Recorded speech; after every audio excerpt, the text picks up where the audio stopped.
ಶ್ರೀ ಗುರುಭ್ಯೋ ನಮಃ. ಧರ್ಮಬಂಧುಗಳಿಗೆ ನಮಸ್ಕಾರ.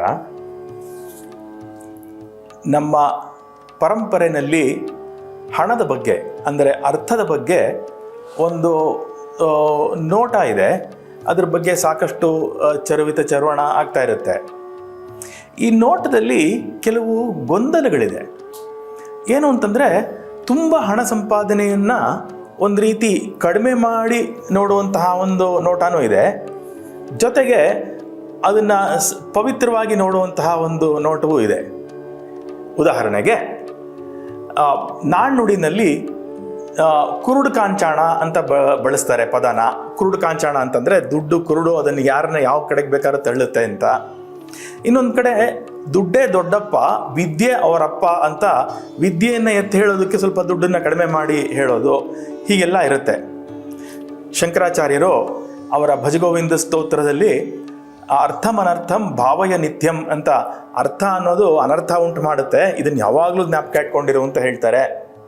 ಆಮೇಲೆ ಕೃಷ್ಣ ಪರಮಾತ್ಮನು ಭಾಗವತದಲ್ಲಿ ಹೇಳ್ತಾನೆ, ಯಸ್ಯಾಹಂ ಅನುಗೃಹಾಮಿ ಹರಿಷ್ಯೇ ತದ್ ಧನಂ ಶನೈಹಿ ತಥೋ ಧನಂ ತ್ಯಜಂತ್ಯಸ್ಯ ಸ್ವಜನಾ ದುಃಖ ದುಃಖಿತಂ ಅಂತ. ಅಂದರೆ ಯಾರಿಗಾದರೂ ಒಬ್ಬರಿಗೆ ಅನುಗ್ರಹ ಮಾಡಬೇಕು ಅಂತಂದರೆ ನಾನು ಮೊದಲು ಅವನ ಧನವನ್ನು ಅಪಹರಿಸ್ತೀನಿ ಅಂತ. ಹೀಗೆ ಧನವನ್ನು ಕಡಿಮೆಯಾಗಿ ನೋಡುವಂತಹ ಒಂದು ಭಾಗನೂ ಉಂಟು.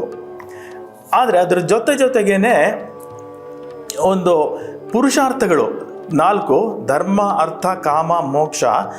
ಅದರಲ್ಲಿ ಆ ಅರ್ಥವೂ ಸಹ ಒಂದು ಪುರುಷಾರ್ಥ ಎಂಬುದಾಗಿ ನಮ್ಮ ಎಲ್ಲ ಶಾಸ್ತ್ರಗಳಲ್ಲೂ, ಧರ್ಮಶಾಸ್ತ್ರ, ಅರ್ಥಶಾಸ್ತ್ರ, ಕಾಮಶಾಸ್ತ್ರ, ಮೋಕ್ಷಶಾಸ್ತ್ರಗಳು ಅಷ್ಟೇ ಅಲ್ಲ, ಆಯುರ್ವೇದ, ವ್ಯಾಕರಣ, ಜ್ಯೋತಿಷ್ಯ ಎಲ್ಲ ವಿದ್ಯೆಗಳಲ್ಲೂ ಸಹ ಅದರ ಆ ಶಾಸ್ತ್ರವನ್ನು ಅನುಸಂಧಾನ ಮಾಡೋದರ ಒಂದು ಫಲ ಏನು ಅಂತ ಕೇಳಿದ್ರೆ ಅದು ಪುರುಷಾರ್ಥಗಳು ಅಂತ ಹೇಳ್ತಾರೆ. ಅಂದರೆ ಅದರಲ್ಲಿ ಅರ್ಥ ಸಂಪಾದನೆಯೂ ಆಗುತ್ತೆ. ಇದು ಹೀಗೆ ಅರ್ಥಕ್ಕೆ ಅಷ್ಟು ಮಹತ್ವವನ್ನು ಕೊಟ್ಟಿರೋದು ಉಂಟು.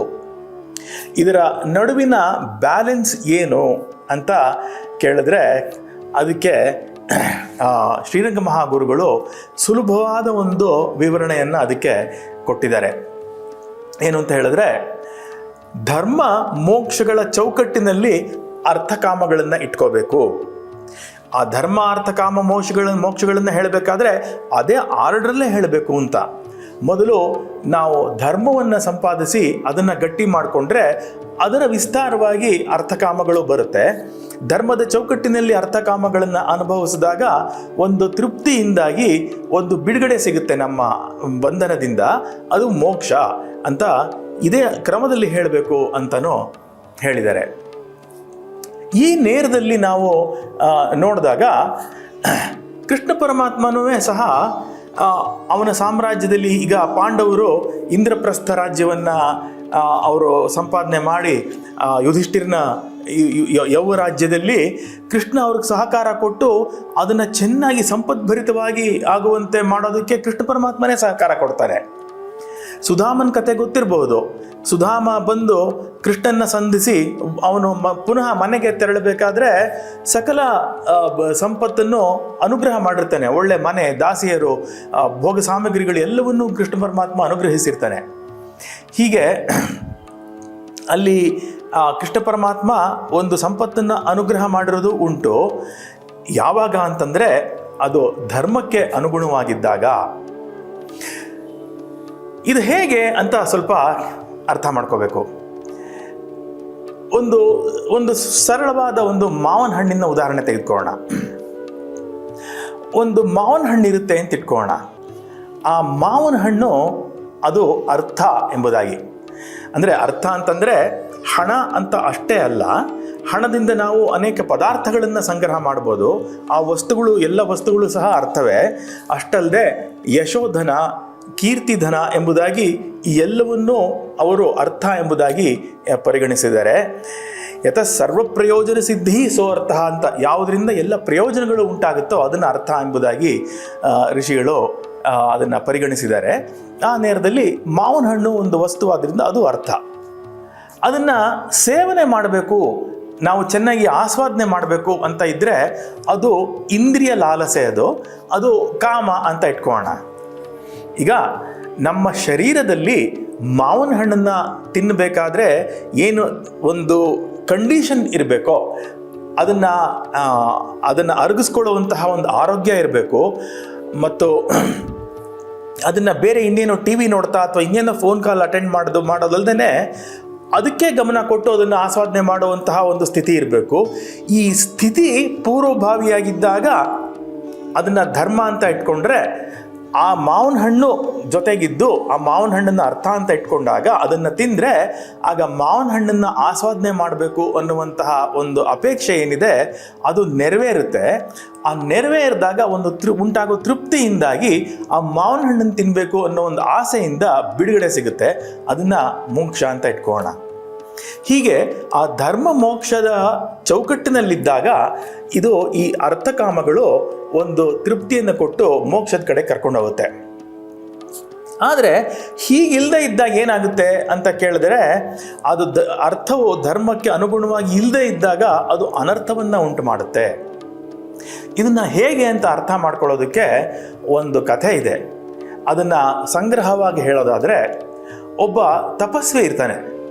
ಅವನು ಅಹಿಂಸಾ ವ್ರತವನ್ನು ಬಹಳ ನಿಷ್ಠೆಯಿಂದ ಪಾಲನೆ ಮಾಡಿ ಅದರಿಂದ ಅನೇಕ ಸಿದ್ಧಿಗಳನ್ನು ಪಡಿಬೇಕು ಅನ್ನೋ ಒಂದು ಉದ್ದೇಶ ಇಟ್ಕೊಂಡಿರ್ತಾನೆ. ಇಂದ್ರನಿಗೆ ಈ ತಪಸ್ವಿಗೆ ಅನುಗ್ರಹ ಮಾಡಬೇಕು ಅಂತ ಮನಸ್ಸಾಗುತ್ತೆ. ಆದರೆ ಅನುಗ್ರಹ ಮಾಡೋಕ್ಕೆ ಮುಂಚೆ ಅವನನ್ನು ಒಂದು ಸ್ವಲ್ಪ ಪರೀಕ್ಷೆ ಮಾಡಿಬಿಟ್ಟು ಅನುಗ್ರಹ ಮಾಡೋಣ ಅಂತ ಹೊರಡ್ತಾನೆ. ಆಗ ಅವನು ಅಹಿಂಸಾ ವ್ರತವನ್ನು ಪಾಲನೆ ಮಾಡ್ತಾ ಇರ್ತಾನಲ್ಲ, ಇಂದ್ರ ಅವನ ಒಂದು ದೊಡ್ಡ ವಜ್ರಾಯುಧಕ್ಕೆ ಸಮಾನವಾಗಿರುವಂತಹ ಒಂದು ಕತ್ತಿಯನ್ನು ಅವನಿಗೆ, ನಿನಗೆ ಇದು ಉಡುಗೊರೆಯಾಗಿ ಕೊಡ್ತಾಯಿದ್ದೀನಿ ತಗೋ ಅಂತ ಹೇಳ್ತಾನೆ.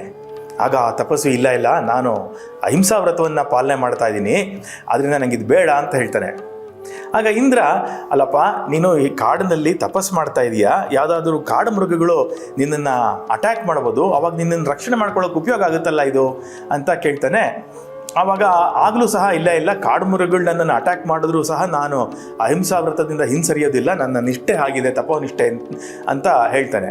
ಆವಾಗ ಇಂದ್ರ ಮನಸ್ಸಿನೊಳಗಡೆ ಅವನನ್ನು ಮೆಚ್ಕೊಂಡು ಆದರೂ ಸಹ ಇವ್ನ ನಿಷ್ಠೆ ಎಷ್ಟರ ಮಟ್ಟಿಗಿದೆ ಪರೀಕ್ಷೆ ಮಾಡಿಯೇ ಬಿಡೋಣ ಅಂತ ಹೇಳಿ, ಆಯಿತು ಹಾಗಿದ್ರೆ ಒಂದು ಕೆಲಸ ಮಾಡು, ಇದನ್ನು ನಾನು ನಿನಗೆ ಅಂತಲೇ ಕೊಟ್ಬಿಡೋದಿಲ್ಲ, ನನಗೊಂದು ಸ್ವಲ್ಪ ಇಲ್ಲಿ ಭೂಮಿನಲ್ಲಿ ಒಂದು ಸ್ವಲ್ಪ ಕೆಲಸ ಇದೆ, ನಾನು ಇದನ್ನು ಮುಗಿಸ್ಕೊಂಡು ಬರೋವರೆಗೂ ಇದನ್ನು ಸ್ವಲ್ಪ ರಕ್ಷಣೆ ಮಾಡ್ಕೊಂಡಿರ್ಬೋದಾ ನೀನು ಅಂತ ಕೇಳ್ತಾನೆ.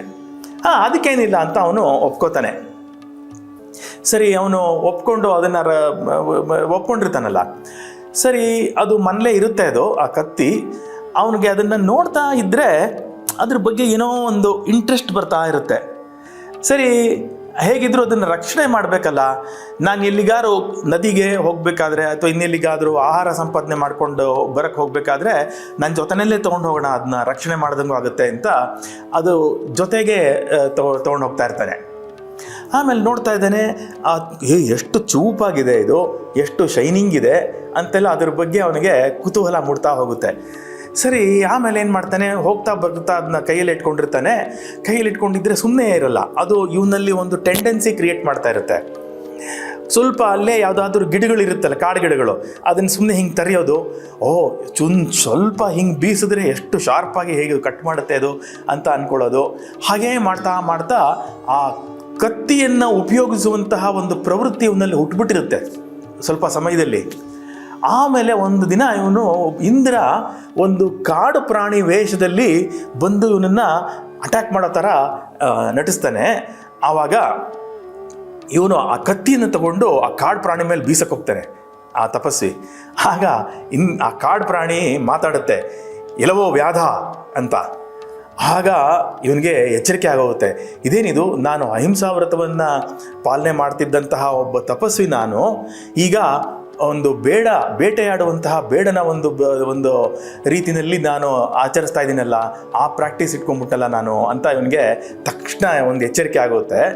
ಆಗ ಇಂದ್ರ ಅವನಿಗೆ ಪ್ರತ್ಯಕ್ಷ ಆಗ್ಬಿಟ್ಟು, ನಾನೇ ನಿನ್ನನ್ನು ಪರೀಕ್ಷೆ ಮಾಡೋಕ್ಕೆ ಹೀಗೆ ಮಾಡಿದ್ದು ನೋಡು, ನಾನು ಹಿಂಗೆ ಏನಕ್ಕೆ ಇದನ್ನು ಪಾಠ ಹೇಳಿದೆ ಅಂತಂದರೆ, ಒಂದು ಈ ಅರ್ಥ ಅನ್ನೋದು ಅನರ್ಥವನ್ನು ಉಂಟು ಮಾಡುತ್ತೆ. ಆದ್ದರಿಂದ ಆ ಕತ್ತಿನ ನೀನು ನನಗೆ ವಾಪಸ್ ಕೊಟ್ಬಿಡು, ನಿನ್ನ ತಪಸ್ಸಿಯನ್ನು ಇನ್ನೂ ಒಂದು ಸ್ವಲ್ಪ ಮುಂದುವರಿಸ್ಕೊ, ಆಮೇಲೆ ನಾನು ನಿನಗೆ ಅನುಗ್ರಹ ಮಾಡ್ತೀನಿ ಅಂತ ಹೇಳಿ ಆ ತಪಸ್ವಿಯನ್ನು ಕಳಿಸ್ಕೊಡ್ತಾನೆ. ಇಲ್ಲಿ ನೋಡಿ, ಈ ಕಥೆಯ ಒಂದು ತಾತ್ಪರ್ಯ ಏನು ಅಂತಂದರೆ, ಇವನಲ್ಲಿ ಒಂದು ಕತ್ತಿ ಇತ್ತು, ಅದು ಅರ್ಥ, ಅದು ಯಾಕೆಂದರೆ ಅದೊಂದು ವಸ್ತು, ಅದು ಇವನ ಧರ್ಮಕ್ಕೆ ಸೇರಿರಲಿಲ್ಲ. ಅದು ಆದ್ದರಿಂದ ಧರ್ಮಕ್ಕೆ ಒಳಪಟ್ಟಿರಲಿಲ್ಲ. ಇವನಲ್ಲಿರುವಂತಹ ಒಂದು ಅರ್ಥ ಸಂಗ್ರಹ ಅದು ಇವನ ಒಂದು ಸ್ವಭಾವವನ್ನೇ ಬದಲಾಯಿಸ್ಬಿಡ್ತು. ಅಂದರೆ ಇವನಲ್ಲಿ ಒಂದು ಅನರ್ಥವನ್ನು ಉಂಟು ಮಾಡ್ತು. ಇವನು ಅಹಿಂಸಾ ಸಿದ್ಧಿಗೋಸ್ಕರ ಇವನು ಏನಂತ ಒಂದು ತಪಸ್ಸೆ ಮಾಡಿದ್ನೋ ಆ ತಪಸ್ಸನ್ನು ಭಂಗ ಮಾಡ್ತದೋ, ಹೀಗೆ ಅನರ್ಥ ಅಂತ ಉಂಟಾಯಿತು. ಆದರೆ ಈ ಅರ್ಥ ಅನ್ನೋದು ಧರ್ಮಕ್ಕೆ ಅನುಗುಣವಾಗಿದ್ದಾಗ, ಈಗ ಶ್ರೀರಾಮಚಂದ್ರನಲ್ಲಿ ಒಂದು ಕ್ಷಾತ್ರ ಧರ್ಮ ತುಂಬಿ ಪರಿಪೂರ್ಣವಾಗಿತ್ತು. ಅವನಲ್ಲಿ ಅದ್ಭುತ ಶಸ್ತ್ರಾಸ್ತ್ರ ಸಂಪನ್ನನಾಗಿದ್ದಂತಹ ಒಂದು ಸಂಪನ್ನನಾಗಿದ್ದ ಅವನು ಅತ್ಯದ್ಭುತ ಸಾಮರ್ಥ್ಯ ಇತ್ತು. ಶ್ರೀರಾಮಚಂದ್ರ ಏನು ಹೇಳ್ತಾನೆ ಅಂತಂದರೆ, ಒಮ್ಮೆ ಆ ಅಸ್ತ್ರಗಳೆಲ್ಲ ಮೂರ್ತಿ ರೂಪವನ್ನು ತಾಳಿ ನಮಗೇನು ಆಜ್ಞೆ ಹೇಳು ಅಂತ ಕೇಳುತ್ತೆ.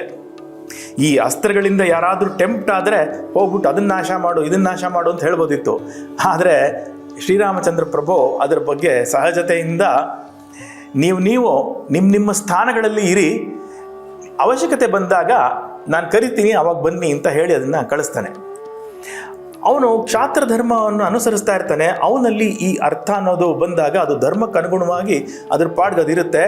ಅದು ಎಲ್ಲಿ ಬೇಕೋ ಅಲ್ಲಿ ವಿನಿಯೋಗ ಆಗುತ್ತೆ. ಅದು ಅಂದರೆ ರಾವಣ ಸಂಹಾರ ಮಾಡಬೇಕಾದ್ರೆ, ಆ ರಾವಣನ ಜೊತೆ ಯುದ್ಧ ಆಗಬೇಕಾದ್ರೆ ಅನೇಕ ಶಸ್ತ್ರಾಸ್ತ್ರಗಳನ್ನು ಶ್ರೀರಾಮಚಂದ್ರ ಪ್ರಯೋಗ ಮಾಡ್ತಾನೆ. ಅಲ್ಲಿ ಅದು ವಿನಿಯೋಗವಾಗುತ್ತೆ. ಅಂದರೆ ಇಲ್ಲಿ ಧರ್ಮಕ್ಕೆ ಅನುಗುಣವಾಗಿ ಅರ್ಥ ಇತ್ತು ಅಂತ ಆದಾಗ ಅದು ಜೀವನದಲ್ಲಿ ಒಂದು ಪುರುಷಾರ್ಥವನ್ನು ಸಂಪಾದನೆ ಮಾಡಿಕೊಡುತ್ತೆ. ಅದಕ್ಕೋಸ್ಕರನೇ ಮಹರ್ಷಿಗಳು ಒಂದು ಸುಭಾಷಿತವನ್ನು ಕೊಟ್ಟಿದ್ದಾರೆ. ಏನು ಅಂತ ಹೇಳಿದ್ರೆ, ಅರ್ಥದ ಬಗ್ಗೆ ನಮ್ಮ ಮನೋಭಾವನೆ ಹೇಗಿರಬೇಕು ಅಂತಂದರೆ, ಅಜರಾಮರವತ್ ಪ್ರಾಜ್ಞ ವಿದ್ಯಾಮರ್ಥಂಚ ಸಾಧಯೇತ್ ಗೃಹೀತ ಇವ ಕೇಶೇಷು ಮೃತ್ಯುನ ಧರ್ಮಮಾಚರೇತ್. ಅಂದರೆ ನಾನು ಎಂದೆಂದಿಗೂ ಇರ್ತೀನಿ ಅನ್ನೋ ತರಹ ಒಂದು ಮನಸ್ಸಿಟ್ಕೊಂಡು, ನಾವು ಎಂದೆಂದಿಗೂ ಇರ್ತೀವಿ ಅಂತಂದರೆ ಏನು, ಅದಕ್ಕೆ ತಕ್ಕಂತೆ ಎಷ್ಟು ಧನ ಇರಬೇಕು, ನಮ್ಮಲ್ಲಿ ಎಷ್ಟು ವಿದ್ಯೆಗಳಿರಬೇಕು. ವಿದ್ಯಾಮರ್ಥಂಚ ಸಾಧಯೇತ್, ವಿದ್ಯೆಯನ್ನು ಮತ್ತು ಧನವನ್ನು ಸಂಪಾದನೆ ಮಾಡಬೇಕಂತೆ. ಹಾಗಿದ್ರೆ ಬರೀ ಈ ಥರ ಸಂಪಾದನೆ ಮಾಡೋದರಲ್ಲೇ ಇಟ್ಬಿಟ್ರೆ ನಾವು ಧರ್ಮವನ್ನು ಯಾವಾಗ ಇಟ್ಕೊಳ್ಳೋದು ಅಂತಂದರೆ, ಅದಕ್ಕೂ ಹೇಳಿದ್ದಾರೆ, ಮೃತ್ಯು ನಮ್ಮ ಜೀವನವನ್ನು, ನಮ್ಮ ಜುಟ್ಟನ್ನು ಅದರ ಕೈಯಲ್ಲಿ ಇಟ್ಕೊಂಡಿದೆ ಅನ್ನೋದನ್ನು ಜ್ಞಾಪಿಸ್ಕೊಂಡು ಒಡನೆಯೇ ಧರ್ಮಾಚರಣೆ ಮಾಡಬೇಕು ಅಂತ, ಆ ಧರ್ಮವನ್ನು ಅಷ್ಟು ತೀವ್ರತೆಯಿಂದ ಆಚರಣೆ ಮಾಡಬೇಕು ಎಂಬುದಾಗಿ ಅದೆರಡರ ನಡುವಿನ ಒಂದು ಬ್ಯಾಲೆನ್ಸನ್ನು ಕೊಟ್ಟಿದ್ದಾರೆ ಮಹರ್ಷಿಗಳು. ಹೀಗೆ ಈ ಒಂದು ಬ್ಯಾಲೆನ್ಸ್ ಅಂದರೆ ಧರ್ಮ ಮತ್ತು ಅರ್ಥ ಅಥವಾ ಇನ್ನು ವಿಸ್ತಾರ ಮಾಡಿ ಹೇಳೋದಾದರೆ ಧರ್ಮ, ಅರ್ಥ, ಕಾಮ, ಮೋಕ್ಷ, ಇದರ ನಡುವಿನ ಬ್ಯಾಲೆನ್ಸ್ನ ಇಟ್ಕೊಂಡು ಧರ್ಮಕ್ಕೆ ಅನುಗುಣವಾಗಿ ಅರ್ಥವನ್ನು ಸಂಪಾದನೆ ಮಾಡಿ ಪುರುಷಾರ್ಥಮಯವಾದ ಜೀವನ ಮಾಡಬೇಕು ಅನ್ನೋದನ್ನು ಮಹರ್ಷಿಗಳು ಆ ನೋಟವನ್ನು ಕೊಟ್ಟಿದ್ದಾರೆ ಎಂಬುದಾಗಿ ಜ್ಞಾಪಿಸ್ಕೊಂಡು ಹಾಗೆ ಜೀವನ ಮಾಡೋಣ ಅಂತ ನೆನಪಿಸ್ಕೊಂಡು ಈ ಪ್ರವಚನವನ್ನು ಮಂಗಳ ಮಾಡ್ತೇನೆ. ಕೃಷ್ಣಾರ್ಪಣಮಸ್ತು.